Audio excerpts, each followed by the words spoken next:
La pluie tombait à verse en une toile barbouillée de néon. Émilie Lagne, 27 ans, se tenait sous l'auvent d'un petit bar du centre-ville, sa robe blanche trempée et collée à son corps. Ses cheveux châtains, d'ordinaire si doux, étaient maintenant plaqués sur son visage, et ses yeux bruns et vifs, qui pétillaient habituellement de malice, étaient rougis, trahissant la tempête qui faisait rage en elle. Elle serrait contre sa poitrine un petit carnet de croquis rempli de dessins enfantins, unique baume pour son cœur fragile. Elle poussa la porte, accueillie par la lumière ambrée et chaleureuse du bar. L'espace cosy vibrait au son d'un jazz doux et du tintement des verres. Émilie jeta un coup d'œil autour d'elle et força un sourire en coin. « Au moins, c'est sec ici », murmura-t-elle en se dirigeant vers le bar, ses chaussures mouillées faisant un bruit de succion à chaque pas. Elle s'assit, ignorant les quelques regards curieux des autres clients. Le barman, un homme d'âge mûr au visage bienveillant, haussa un sourcil. « Rude soirée, ma belle ?» Émilie lui adressa son sourire habituel, celui qui faisait rire ses collègues en réunion. « Oh, je m'entraîne juste pour un concours de t-shirt mouillé. Vous croyez que j'ai une chance ?»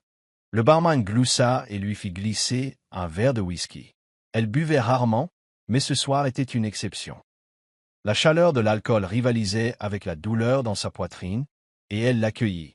À sa gauche, un homme était assis seul, les larges épaules légèrement voûtées, les doigts enroulés autour d'un verre d'alcool ambré.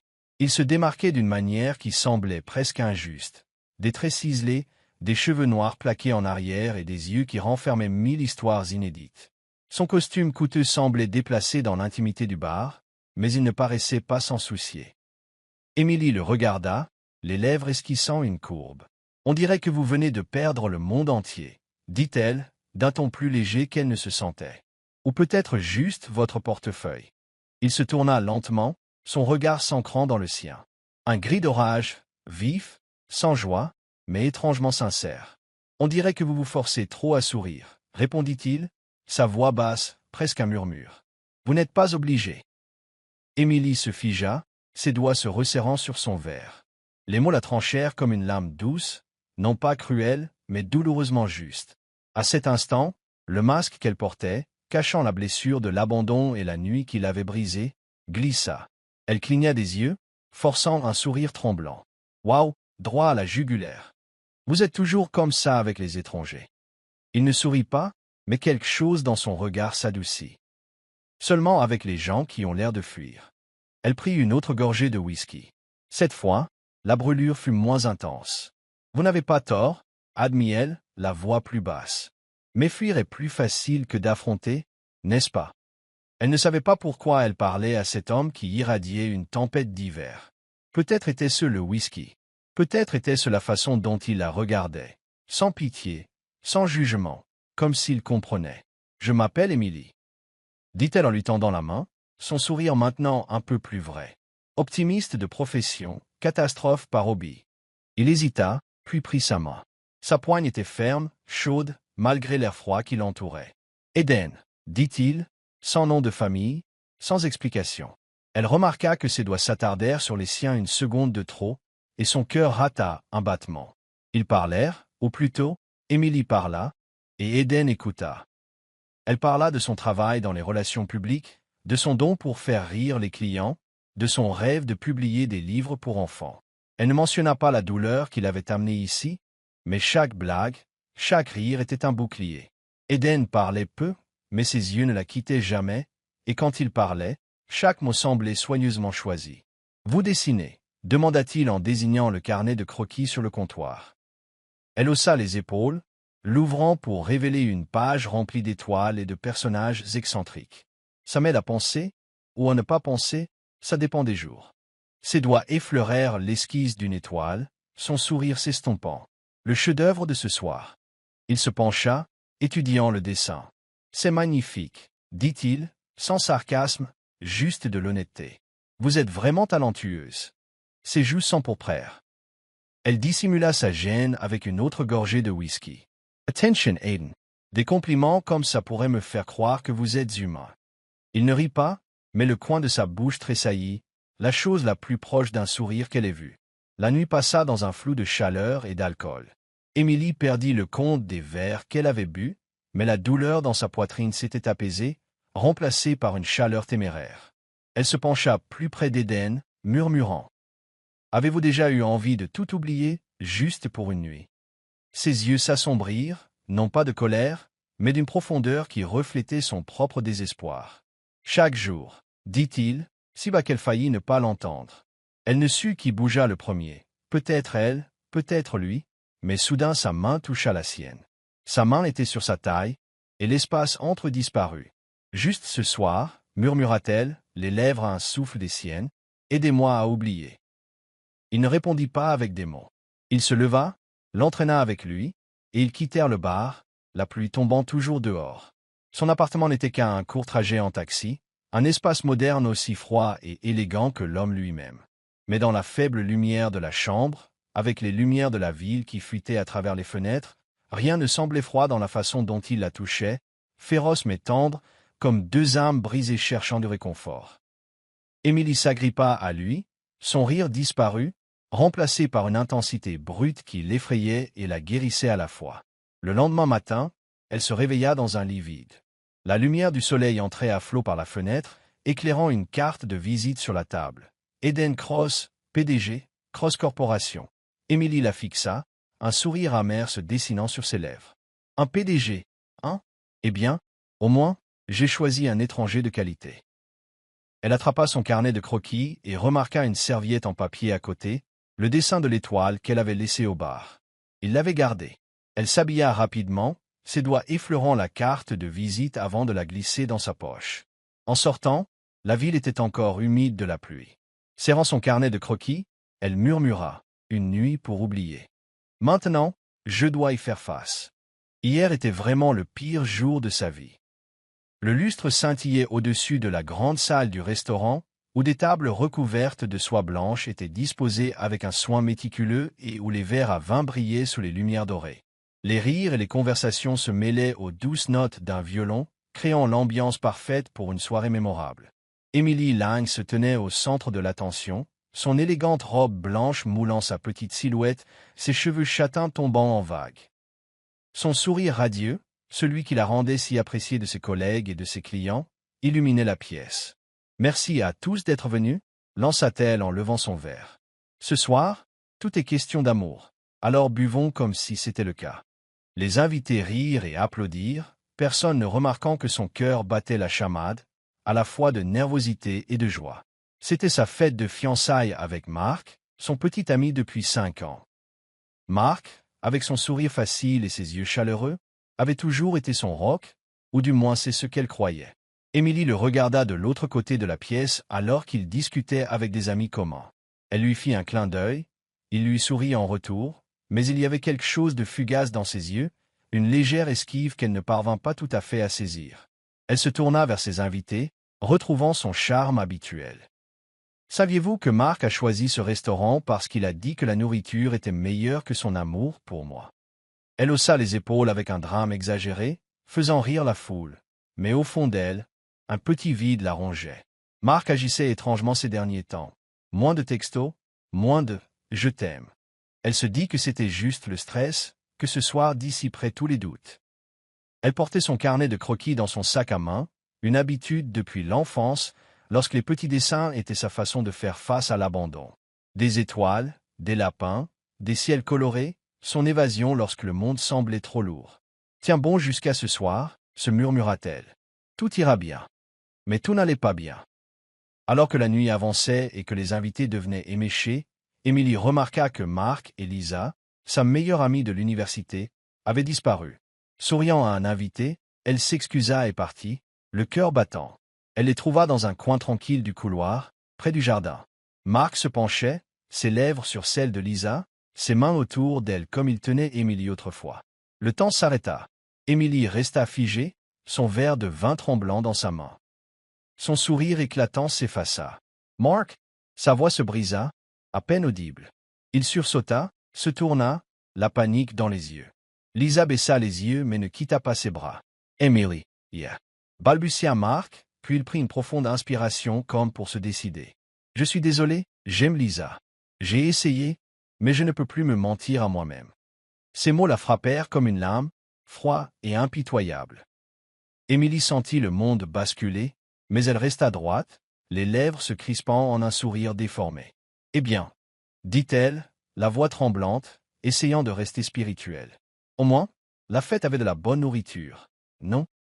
Les invités à proximité, commençant à sentir le drame, la regardaient avec pitié.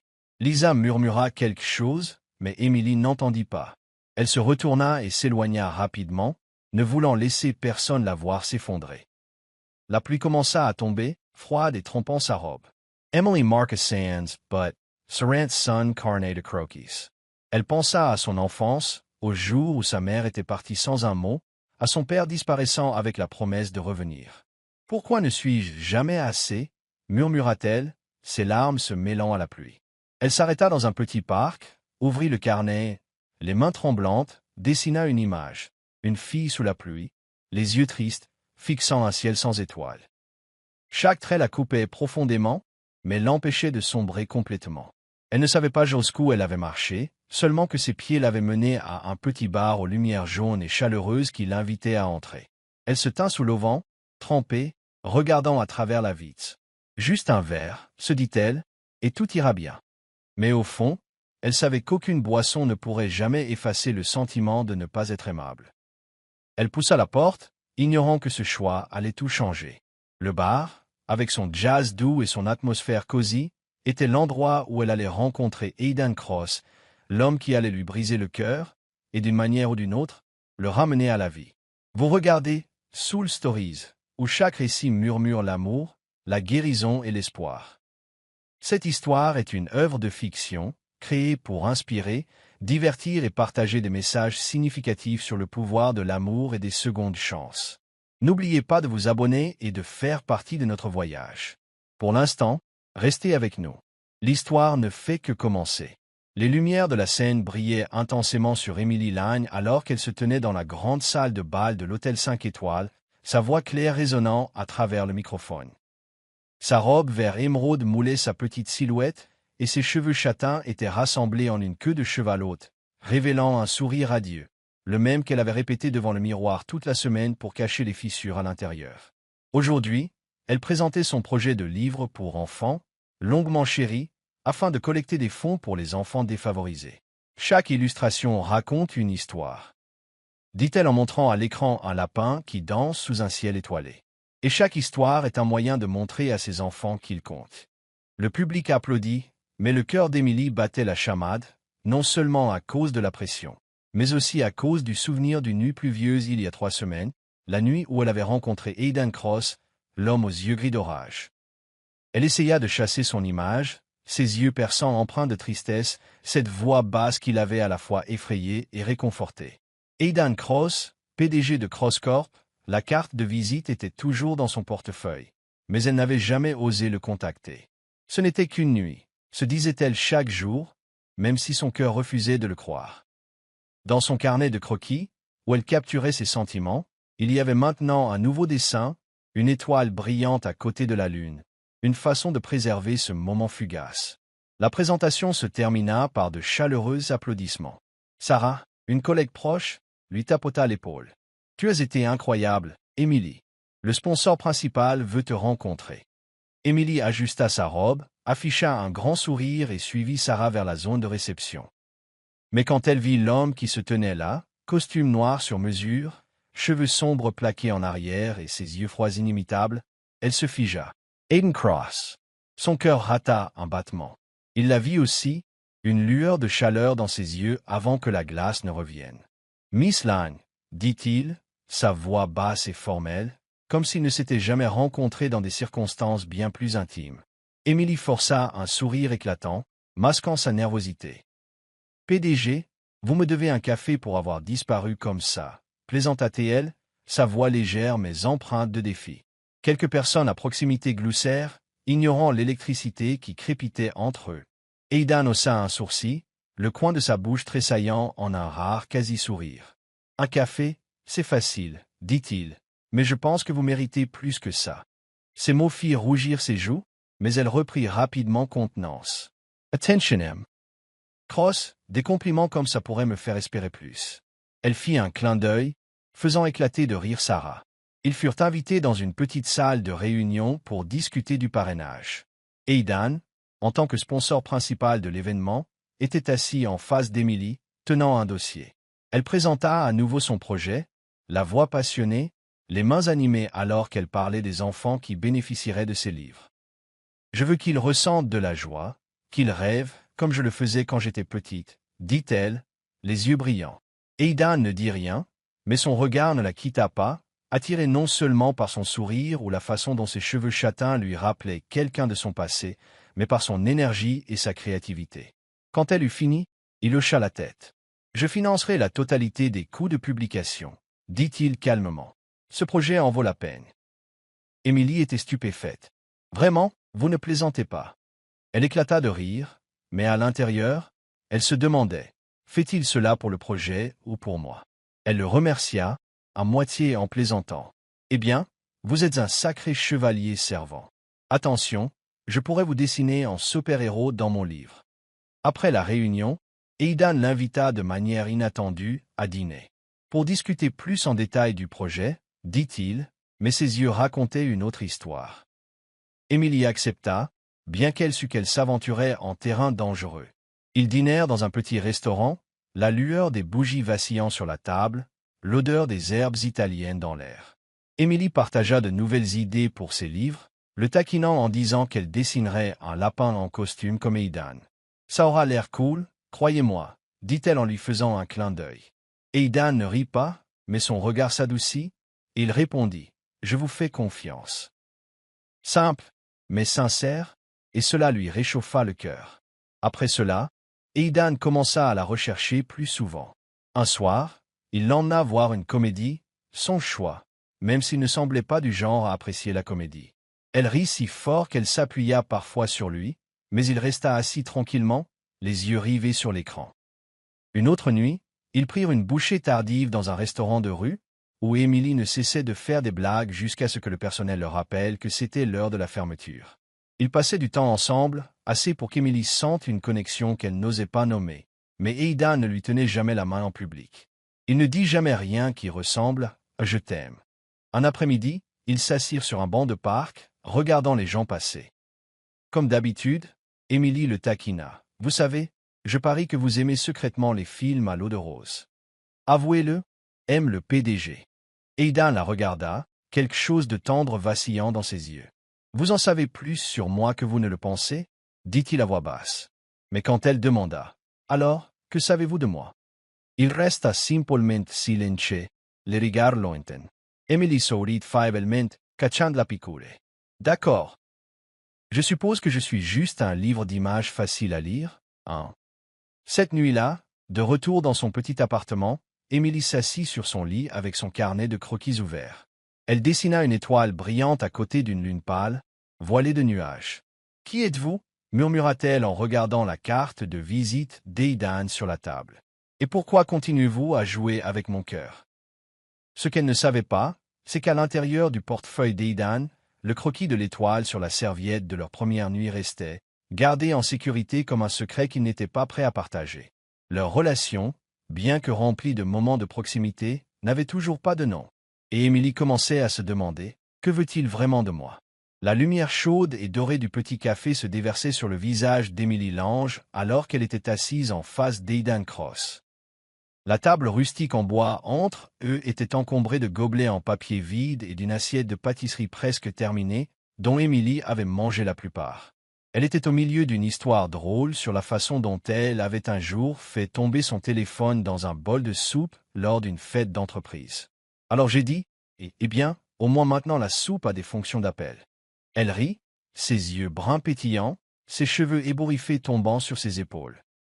Comme d'habitude, Aidan ne rit pas, mais le coin de sa bouche tressaillit et ses yeux gris d'orage s'adoucirent comme s'il essayait de mémoriser chacun de ses sourires. Cela faisait près de 3 mois qu'ils s'étaient retrouvés à la conférence de presse. Et depuis, Emily et Aidan étaient hommes. Mais dans un rythme étrange, ils se voyaient plusieurs fois par semaine, des films tard le soir dans des salles obscures, des dîners de rue dans des échoppes, ou simplement assis dans l'appartement élégant mais froid d'Aidan. Parfois, ils passaient la nuit ensemble, des moments remplis de chaleur et de proximité, mais vides de promesses. Cela laissait Émilie à la fois désireuse et craintive. Elle aimait la façon dont Aidan la faisait se sentir en sécurité, comme si elle pouvait laisser tomber le masque toujours souriant qu'elle portait pour le monde. Mais il ne l'avait jamais appelée autrement qu'Émilie, ne lui avait jamais tenu la main en public, n'avait jamais rien dit qui ressemble de près ou de loin de l'amour. Et cela rendait son cœur, déjà marqué par la trahison, plus lourd à chaque jour qui passait. Vous savez, dit Émilie en mordant dans une pâtisserie, je pense ajouter un nouveau personnage à mon livre d'images. Un type mystérieux qui ne parle jamais, genre je suis trop cool pour parler. Elle fit un clin d'œil, imitant l'expression sérieuse d'Aidan. Il haussa un sourcil, la voix basse. Il a l'air ennuyeux. Que feriez-vous pour le rendre intéressant? Elle pencha la tête, faisant semblant de réfléchir. Peut-être que je lui donnerais un pouvoir secret, comme celui de faire de très bonnes pâtisseries. Qu'en pensez-vous? Elle rit, mais s'arrêta net en voyant le regard dans les yeux d'Aidan, pas froid, mais comme s'il cherchait quelque chose au plus profond d'elle. Je pense que vous le rendriez spécial, dit-il, la voix douce. Et pendant un instant, son cœur rata un battement. Mais ensuite, il détourna le regard, but une gorgée de café, et le silence familier s'installa de nouveau entre eux. Un autre soir, ils allèrent dans un petit cinéma indépendant et s'assirent côte à côte dans le noir, regardant un film romantique qu'Émilie avait choisi, sachant très bien qu'Aidan ne semblait pas du genre à apprécier de tels films. Elle rit librement lorsque le personnage principal avoua maladroitement son amour, heurtant occasionnellement l'épaule d'Aidan. Mais il resta immobile, les yeux fixés sur l'écran. « Avez-vous déjà fait quelque chose d'aussi kitsch? Aime le PDG » le taquina-t-elle doucement. Aidan la regarda, son regard indéchiffrable. « Non » dit-il sèchement et se retourna vers le film. Émilie força un rire, masquant la piqûre dans sa poitrine. « Ouais, je ne pensais pas. » Le moment qui fit vraiment mal arriva un soir dans un restaurant au bord de la rivière, où ils étaient assis près de la fenêtre, les lumières de la ville se reflétant sur l'eau. Une connaissance d'Aidan, un associé du nom de James, passa par hasard à leur table. « Aidan, ça fait longtemps qu'on ne s'est pas vu, » sourit James, puis il jeta un coup d'œil à Émilie. « Et voici votre petite amie. » Émilie ouvrit la bouche, prête à plaisanter pour détendre l'atmosphère. Mais Aidan parla le premier, la voix froide et plate. « C'est une amie. » Le mot « amie » la frappa comme une lame, vive et inattendue. Le cœur d'Émilie se serra, mais elle rit bruyamment comme si de rien n'était. « Amy Hine, eh bien, nous sommes le genre d'amis qui mangent beaucoup tard le soir, » dit-elle avec un clin d'œil à James, bien que le sourire n'atteigne jamais ses yeux. Après le départ de James, un silence inconfortable s'installa entre eux. Émilie regarda par la fenêtre, les doigts se resserrant sur son verre alors qu'elle forçait un ton enjoué. « Amy Hine, je suppose que je dois être votre meilleure amie alors, puisque je sais même comment vous aimez qu'on commande votre nourriture. » Aidan la regarda comme s'il voulait dire quelque chose, mais à la fin, il se contenta d'hocher la tête. « Vous en savez beaucoup sur moi, » dit-il doucement. Mais ce n'était pas assez pour apaiser la douleur en elle. Cette nuit-là, de retour dans son petit appartement, Émilie s'assit sur le canapé avec son carnet de croquis ouvert devant elle. Elle dessina une image pour son livre pour enfants, deux personnes se tenant sous un ciel étoilé, se tenant la main entourée d'une lumière éclatante. Mais lorsqu'elle arriva au visage de l'homme, elle se figea. Son crayon trembla. « J'aimerais que tu puisses te voir, » écrivit-elle à côté, les lettres tremblantes. Puis elle ferma le livre et des larmes coulèrent silencieusement sur ses joues. Les lumières éblouissantes du gala de charité scintillaient comme des étoiles, illuminant Émilie Lane alors qu'elle se tenait sur scène, sa voix claire résonnant à travers le microphone. La robe rouge feu moulait sa petite silhouette, ses cheveux châtains tombaient librement, et son sourire radieux illuminait toute la salle. Ces illustrations ne sont pas que des couleurs, dit-elle en montrant une projection d'un ours enlaçant une étoile brillante. C'est une façon pour les enfants de savoir qu'ils comptent, peu importe à quel point le monde peut être dur. Le public éclata en applaudissements, mais le cœur d'Émilie battait la chamade, non seulement à cause de l'événement, mais aussi à cause de la présence d'Aidan Cross, debout au bord de la salle, ses yeux gris d'orage fixés sur elle, froids, mais d'une intensité envoûtante. 3 mois s'étaient écoulés depuis qu'ils s'étaient retrouvés, et leur relation sans nom était devenue un labyrinthe émotionnel. Des rendez-vous, des nuits passées ensemble, mais aucune promesse. Elle se sentait en sécurité avec lui, mais son silence, sa façon de l'appeler « une amie » devant les autres, rendait son cœur déjà meurtri plus lourd de jour en jour. Elle serrait son petit carnet de croquis dans son sac à main, rempli de dessins, d'étoiles, de rêves, comme si c'était un bouclier protégeant son âme. L'événement caritatif fut un succès. Les sponsors étaient enthousiastes, promettant leur soutien à son projet. Émilie descendit de la scène, son sourire toujours éclatant, en serrant des mains et en remerciant les participants. Aidan se tenait à proximité, parlant peu, mais son regard ne la quittait jamais, comme si elle était la seule chose digne d'être vue dans la salle bondée. Elle lui fit un clin d'œil, le taquinant. « On dirait que vous m'évaluez, PDG. Quelle est ma note ?» Aidan ne rit pas, mais le coin de sa bouche se courba légèrement. « Assez élevé pour que je ne puisse pas détourner le regard, » répondit-il d'une voix profonde, faisant rougir ses joues. Soudain, une voix familière traversa l'air. « Emily !» Elle se tourna et son cœur se serra.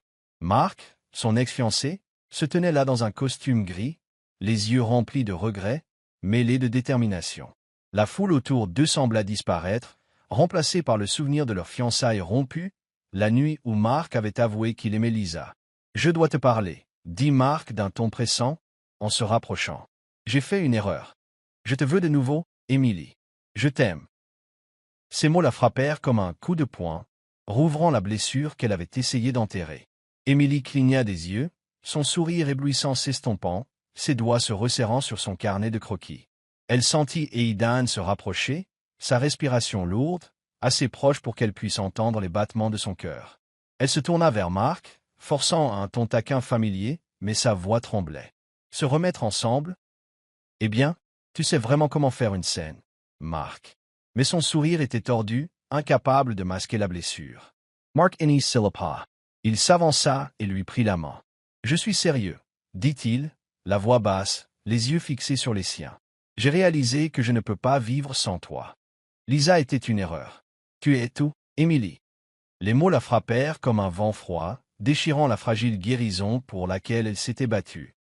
Avant qu'elle ne puisse répondre, Aidan intervint soudainement, sa main agrippant son poignet plus fort que d'habitude, comme s'il l'arrachait à la spirale de la douleur. Elle leva les yeux et rencontra les siens, sombres, possessifs, comme un orage sur le point d'éclater. La tension crépita entre eux trois. Les invités à proximité avaient commencé à jeter des regards, chuchotant. « Qui êtes-vous » demanda sèchement Mark, son regard se rétrécissant sur Aidan. Aidan ne rompit pas le contact visuel avec lui, sa prise sur Emily ferme, sa voix glaciale. L'homme qui n'a pas besoin de s'excuser auprès d'elle. Ses mots étaient vifs et inflexibles, un avertissement. Le cœur d'Emily battait la chamade. Elle n'était pas sûre si c'était à cause de la réapparition soudaine de Mark ou de la réaction possessive d'Aidan. La prise d'Aidan se resserra, ses yeux toujours fixés sur Mark. Mark recula finalement, marmonnant. « Pense-y, Emily. » Avant de se retourner et de s'éloigner, laissant derrière lui un silence suffocant. Emily libéra son poignet de la main d'Aidan et tenta d'alléger l'atmosphère. « Oh, tu es jaloux, Lou Tekinatiel. Tu avais l'air un peu effrayant tout à l'heure, aime le PDG. » Aidan ne répondit pas. Elle se détourna, forçant un sourire. « Eh bien, peut-être que c'est mieux si tu n'es pas jaloux, non ?» dit-elle, la voix tremblante, puis elle se dirigea rapidement vers la zone de réception, ne voulant pas qu'il la voie craquer. Mais à chaque pas, son cœur lui faisait mal, se demandant si Aidan s'en souciait vraiment ou s'il protégeait simplement quelque chose qui ne lui avait jamais appartenu. Après l'événement, Aidan la ramena tranquillement chez elle dans sa voiture. Le silence entre eux était lourd, rempli seulement par le léger crépitement de la pluie à l'extérieur. Emily regarda par la fenêtre, serrant son carnet de croquis, essayant de ne pas pleurer. « Merci pour le trajet, » dit-elle doucement.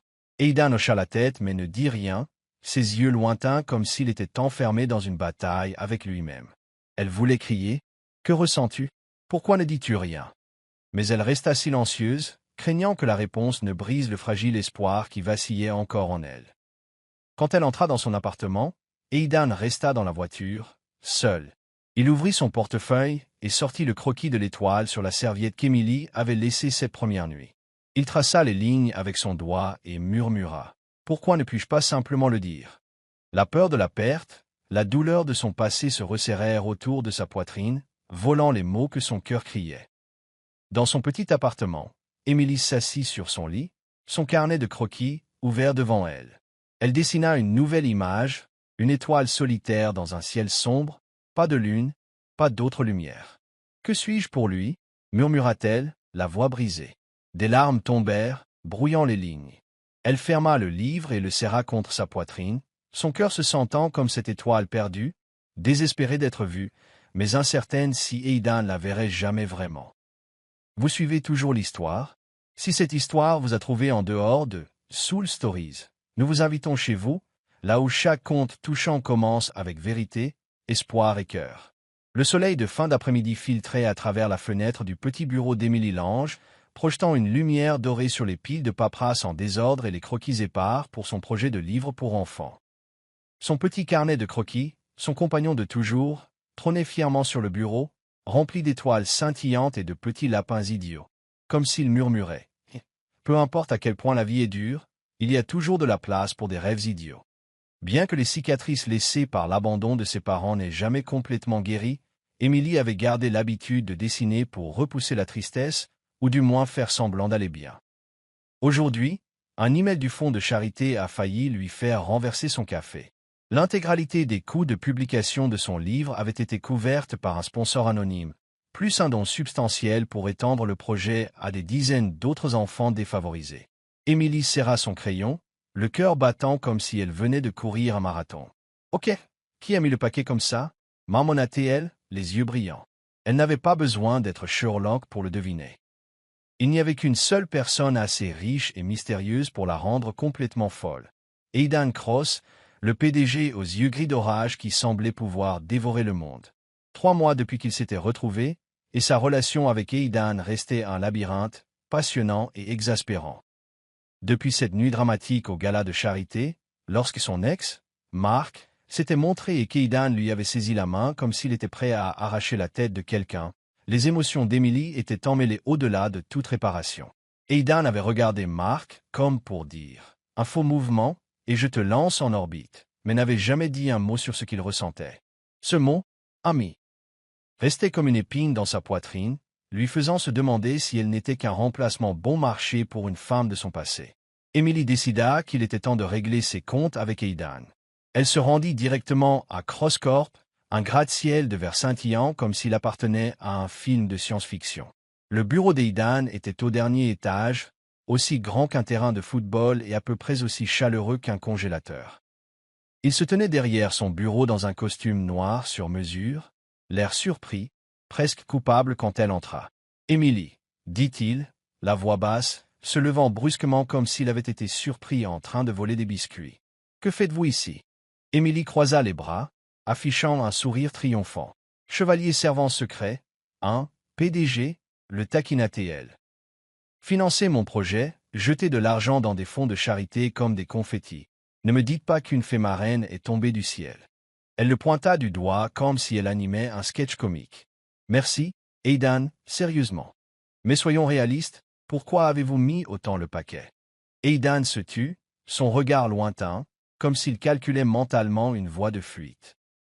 Il sortit de derrière le bureau, s'approchant lentement d'elle, mais s'arrêta net comme s'il avait peur qu'elle ne le frappe avec une autre réplique cinglante. « Vous le méritez, » dit-il doucement, comme une réplique d'un film triste. « Votre projet, il m'a rappelé qu'il reste encore quelque chose de bien dans le monde. » Les mots étaient simples mais assez sincères pour donner envie à son cœur de danser.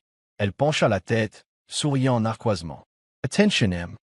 Cross, faire des coups comme ça pourrait me faire penser que vous avez un béguin secret. » Pour la première fois, Aidan sourit, juste un tout petit sourire, mais il faillit la renverser. « Vous êtes attiré par moi depuis un moment, n'est-ce pas » la taquina-t-il, l'allusion de malice dans sa voix la laissant sans voix. « Oh mon Dieu, vous pouvez plaisanter » halta-t-elle, serrant théâtralement sa poitrine. « Attention, je pourrais appeler la presse pour documenter ce sourire rare. » Mais ensuite, elle devint sérieuse, ses yeux cherchant les siens. « Dites-moi la vérité, Aidan.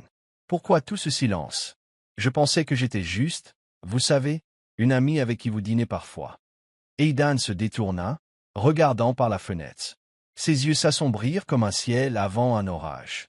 Après une longue pause, il parla, la voix basse, comme s'il racontait une histoire de fantôme. Il y avait quelqu'un. Clara. Nous étions fiancés. Elle m'a quitté juste avant le mariage. Il serra le bord de sa chaise. Elle a dit que j'étais froid, que je ne savais pas aimer. J'ai verrouillé mon cœur après ça. J'ai peur. Si je l'ouvre à nouveau, je perdrai tout. Sa confession donna à Emily envie de le serrer dans ses bras et peut-être de lui faire entendre raison. Elle s'approcha et posa une main sur la sienne, sa voix douce, empreinte de son humour habituel. « Vous n'êtes pas froid, Aidan. Vous êtes juste coincé dans votre propre film de super-héros tragique. » De son sac, elle sortit un petit dessin, une esquisse qu'elle avait faite ce matin-là. Une étoile brillante à côté d'une lune pâle qui ressemblait vaguement au visage grincheux d'Aidan. Elle le lui tendit en souriant. « Vous n'avez rien à dire. Je comprends. Mais la prochaine fois, dites quelque chose avant que je ne commence à penser que je suis dans une histoire d'amour à sens unique. » Aidan prit le dessin, ses doigts effleurant les lignes. Son expression vacilla. De la douleur, puis quelque chose de plus profond. « Vous ne comprenez pas, dit-il d'une voix rauque, comme s'il venait de courir 10 pâtés de maison.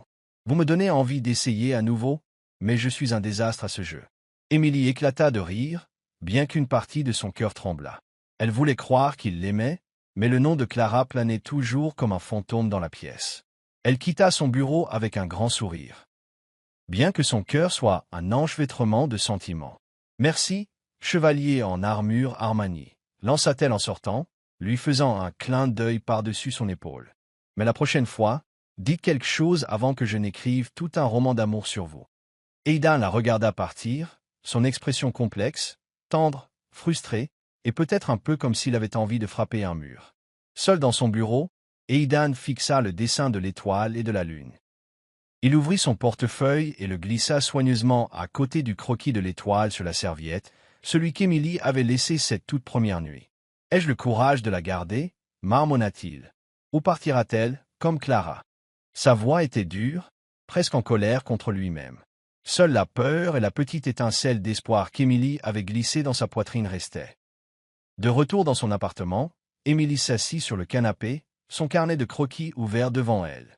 Elle fixa son dernier dessin, une étoile et une lune, proches mais ne se touchant pas. « Si tu m'aimes, Aidan, » murmura-t-elle, à moitié en plaisantant, à moitié souffrante, alors pourquoi ai-je toujours l'impression d'être la remplaçante? Elle ferma le livre et le serra contre sa poitrine, se disant qu'elle attendrait, mais pas éternellement. Le soleil paresseux de l'après-midi filtrait à travers les immenses fenêtres du manoir d'Aidan Cross, projetant une lumière dorée sur des murs blancs et glacés et des meubles si luxueux qu'Emily Lagne avait l'impression d'être entrée dans un film hollywoodien. Elle entra, serrant son petit carnet de croquis comme un radeau de sauvetage, son grand sourire plaqué sur son visage, comme si elle venait de gagner le prix du meilleur comédien de l'année. Elle était là pour une réunion avec Aidan et quelques partenaires au sujet du projet de livre pour enfants, maintenant entièrement financé par lui, comme s'il jetait nonchalamment de l'argent par la fenêtre d'un hélicoptère.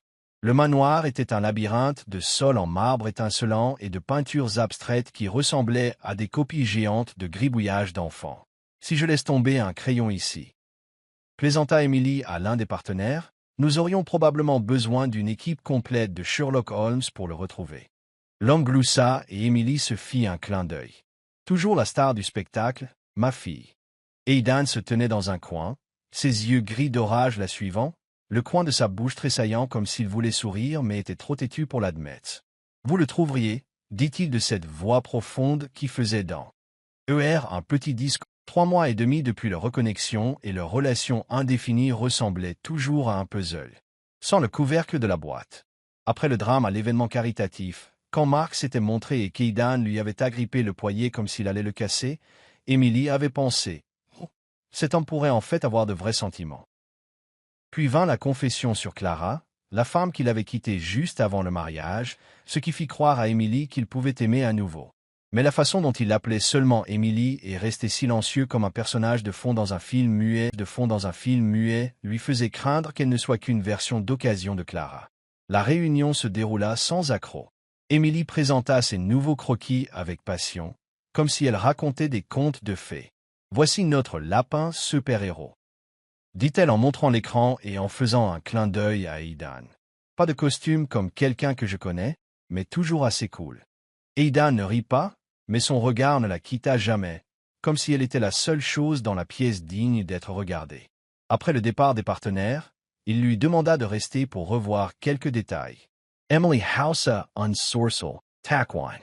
Des détails ou essayez-vous juste de me garder pour vous tout seul, PDG? Il sourit narquoisement et la conduisit à son bureau. Le bureau était plus petit, bordé d'étagères en bois sombre et d'un bureau de la taille d'une table de conférence de l'ONU. « Waouh, votre propre bibliothèque privée », le taquina-t-elle en passant ses doigts sur les livres. « Laissez-moi deviner, des manuels de gestion ennuyeux. » Aidan haussa un sourcil, un amusement rare dans son ton. « Vous seriez surprise. » Elle rit, mais ensuite, en fouinant curieusement, elle renversa accidentellement un petit cadre photo sur son bureau. Elle le ramassa et son cœur se serra. Une femme aux cheveux bruns comme les siens, un sourire radieux comme le sien, et des yeux qui brillaient comme ses illustrations. Clara. Emily se figea, les mains tremblantes comme si elle avait touché un fil électrique. Son sourire de reine de la comédie disparut comme si quelqu'un avait éteint son projecteur. Elle se tourna vers Aidan, sa voix douce mais tranchante comme une lame. « Qui est cet homme mystérieux ?»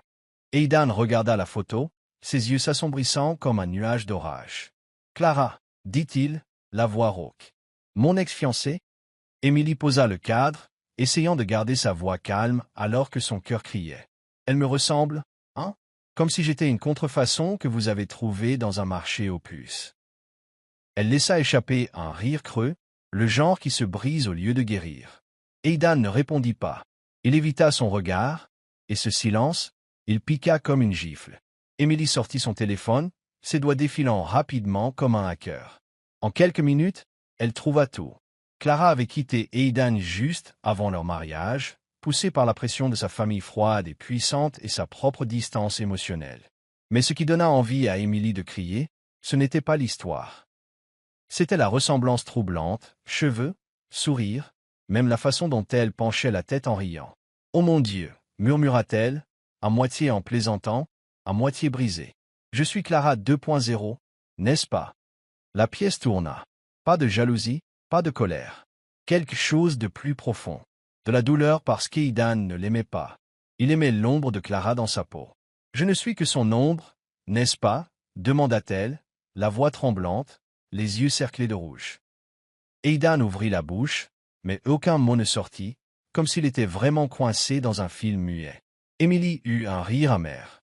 Pas son éclat habituel, mais le genre de rire que les gens font quand on les a poussés hors de la scène. « Je pensais que vous me voyiez, » dit-elle, sa voix se brisant. « Mais je suppose que je n'étais que la doublure de seconde zone. » Elle sortit un papier plié de son sac, un nouveau croquis qu'elle avait dessiné ce matin-là. Une seule étoile, scintillante mais seule dans le ciel. Elle le posa sur le bureau d'Aidan, griffonné d'une ligne d'une écriture désordonnée. « Merci de m'avoir fait sentir en sécurité et spécial une fois. » Elle le regarda une dernière fois, les yeux remplis de douleur et de résolution. « Je mérite d'être aimé pour moi, Aidan. Pas parce que je vous rappelle quelqu'un de votre album photo. » Aidan s'avança, sa main effleurant la sienne, mais elle se retira comme brûlée. « Emily !» répéta-t-il. Elle secoua la tête et le coupa. « Non, ne dites rien à moins que vous n'ayez fini de jouer dans votre tragédie solo. » Elle se détourna, serrant fort son carnet de croquis et sortit.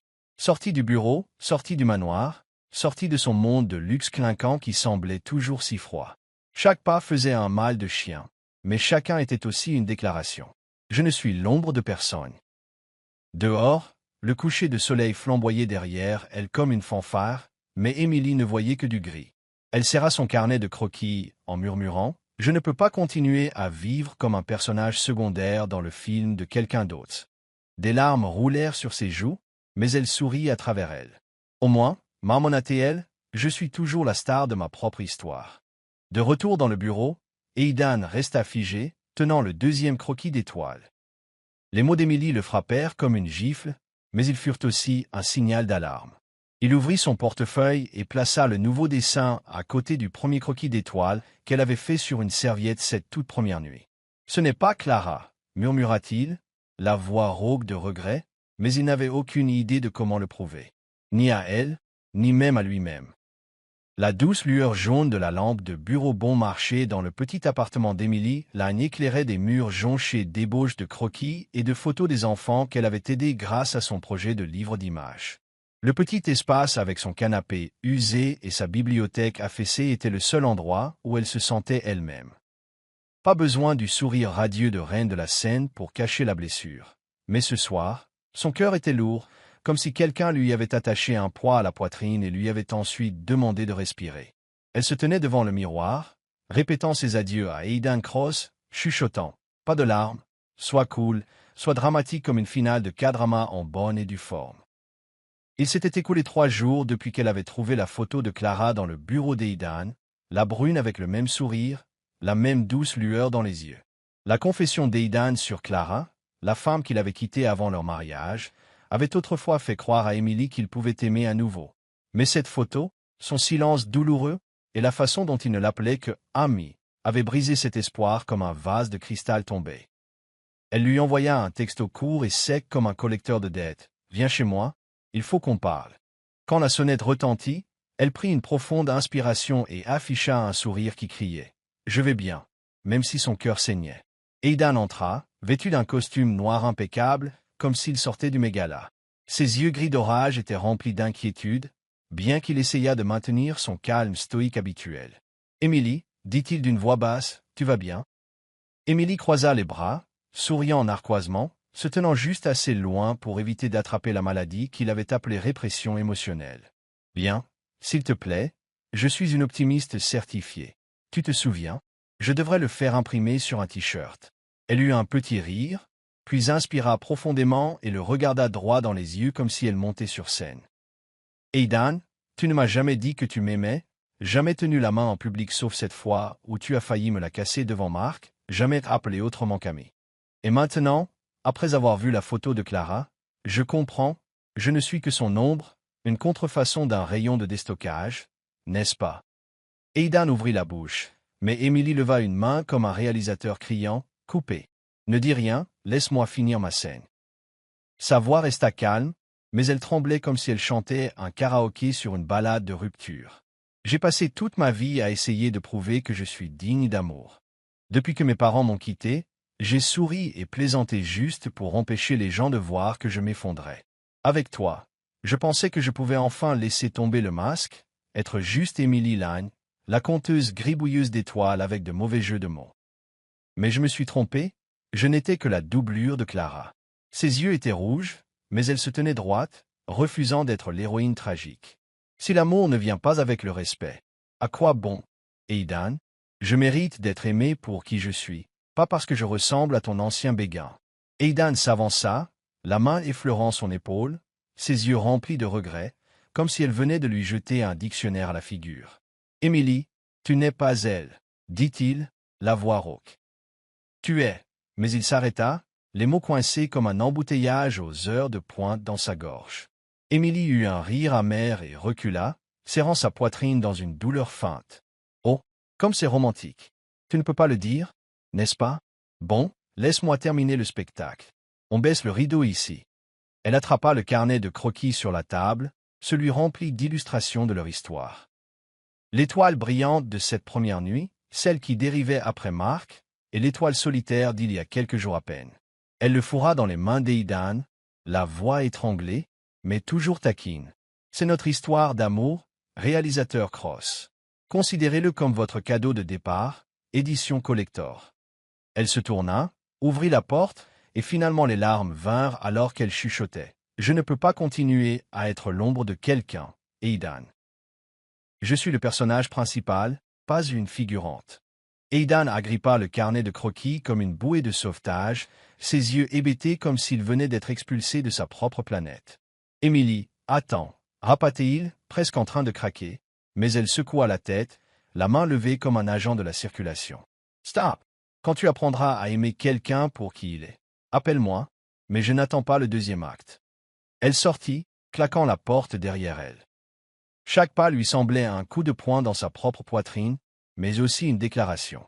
Elle devait s'aimer avant d'attendre qui que ce soit d'autre. Dehors, le vent nocturne lui piquait les joues, se mêlant aux larmes qu'elle refusait d'essuyer. Elle enroula ses bras autour d'elle, souffrant, mais plus légère d'une certaine manière. « Je suppose que je suis toujours la vedette de ma propre foutue vie, murmura-t-elle. Ses lèvres se retroussèrent en un demi-sourire, et ses yeux, bien que fatigués, brillaient d'une étincelle de fierté retrouvée. À l'intérieur de l'appartement, Aidan s'effondra sur le canapé, le carnet de croquis ouvert sur ses genoux.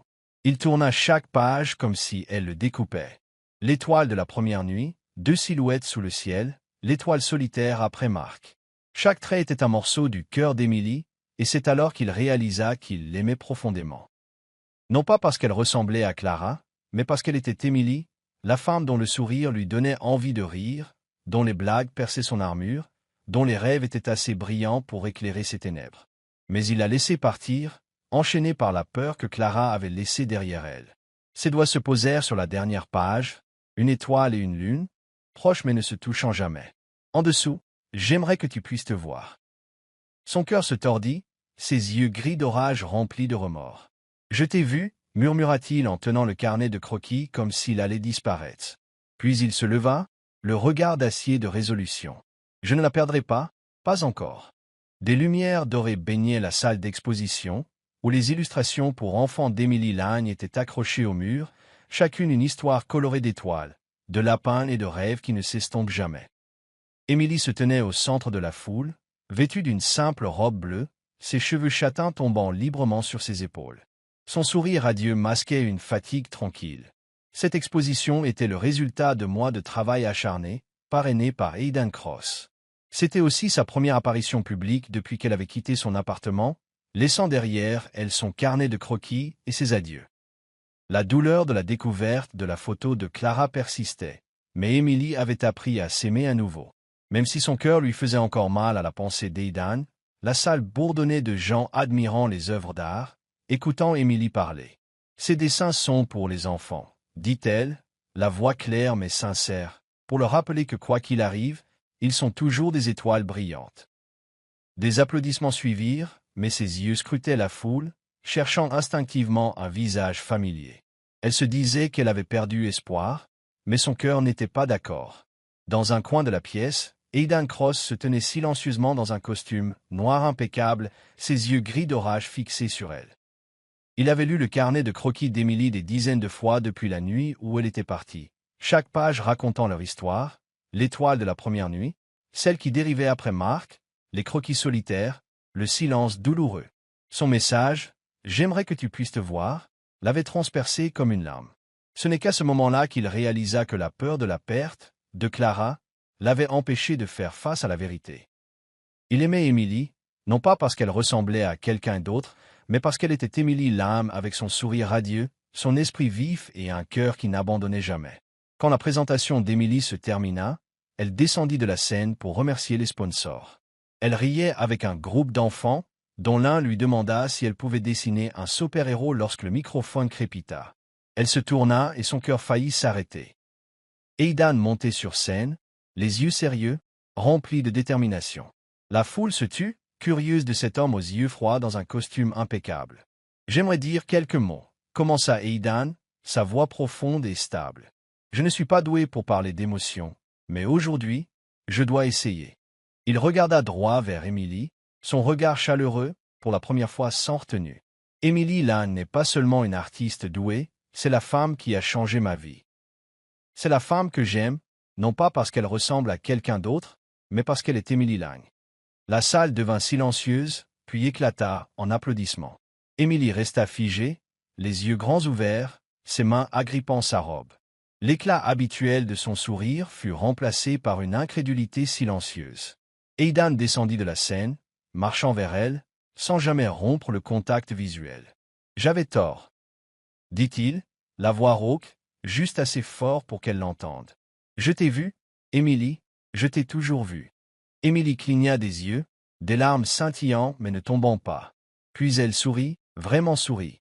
Plus de masque, plus de faux-semblants. « Tu es incroyablement lent, Aidan, » dit-elle, la voix tremblante, mais empreinte d'une chaleur taquine. « Heureusement que je suis patiente. » La foule rit, et pour la première fois, Aidan sourit, vraiment sourit, adoucissant son expression habituellement gardée. Après l'exposition, ils sortirent sous le ciel étoilé. Émilie serrait un nouveau carnet de croquis qu'elle avait commencé depuis son départ, mais Aidan l'arrêta. Il sortit un morceau de papier de sa veste et le lui tendit. C'était un dessin de lui, maladroit, imparfait, mais incontestablement une étoile brillante à côté d'une lune brillante. « Ton étoile de la première nuit, dit-il, la voix basse. Ça m'a fait réaliser à quel point tu es spécial. Je ne suis pas doué pour le dessin, mais j'avais besoin que tu saches que je te vois, Émilie. » Émilie passa ses doigts sur les lignes tremblantes, son cœur se réchauffant comme un feu qui s'allume. « Tu es vraiment nul en dessin, plaisanta-t-elle, les yeux pétillants. Mais ça vaut plus que 1000 images parfaites. » Elle leva les yeux vers lui. « Alors, que suis-je pour toi maintenant, Aidan ?»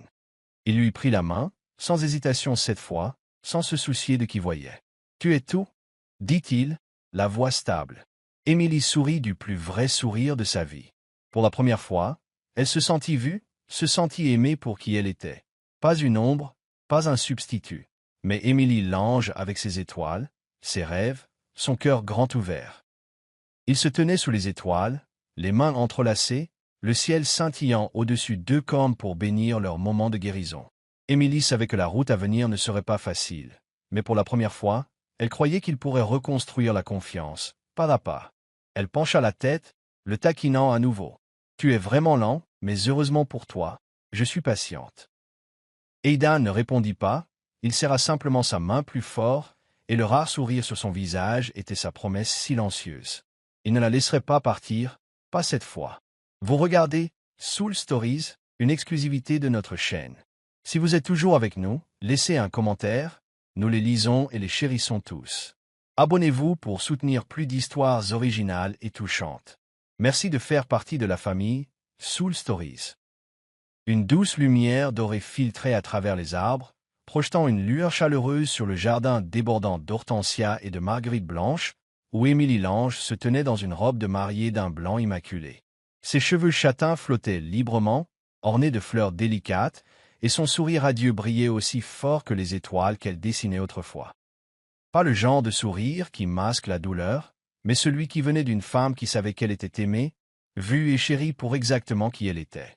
À ses côtés se tenait Aidan Cross, vêtu d'un costume noir élégant, ses yeux gris d'orage non plus froids mais remplis de chaleur. Il lui tenait la main fermement, comme s'il ne comptait plus jamais la lâcher.